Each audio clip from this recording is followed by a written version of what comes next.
بسم اللہ الرحمن الرحیم۔ السلام علیکم، میں ہوں اقبال سحر اور آپ دیکھ رہے ہیں ریئل نیوز ورلڈ۔ ناظرین، کوریا میں کھیل کے میدان میں ایرانی رنر نے اسکارف اتار دیا۔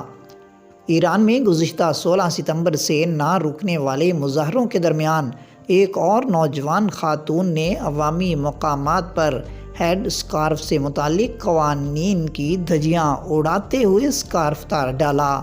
یہ خاتون کھلاڑی الناز رکابی ہیں جو اس وقت ایشین کوہ پیمائی کے مقابلے کے فائنل میں ایران کی نمائندگی کر رہی ہیں۔ یہ مقابلہ جنوبی کوریا کے دارالحکومت سیول میں ہو رہا ہے۔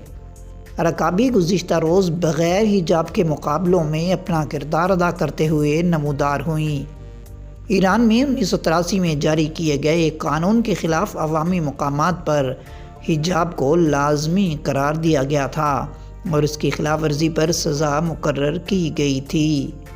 تاہم رنر نے فائنل میں دوسرے مقابلوں میں اپنے حجاب کے ساتھ حصہ لیا تھا، لیکن ایسا لگ رہا ہے کہ اس نے ایران میں ہونے والے مظاہروں سے متاثر ہونے کے بعد اپنا موقف بدل لیا۔ اس لیے الناز نے بطور احتجاج اپنا حجاب اتار دیا۔ مزید اپڈیٹ کے لیے ہمارے ساتھ وابستہ رہیں۔ اگر آپ نے ہمارے چینل کو سبسکرائب نہیں کیا تو کر دیجئے اور بیل آئیکن کو پریس کرنا مت بھولیے تاکہ ہماری نئی ویڈیو کا نوٹیفیکیشن بر وقت آپ تک پہنچ سکے۔ کامنٹ باکس میں اپنے خیالات کا اظہار کیجئے۔ اسلام زندہ باد، پاکستان پائندہ باد۔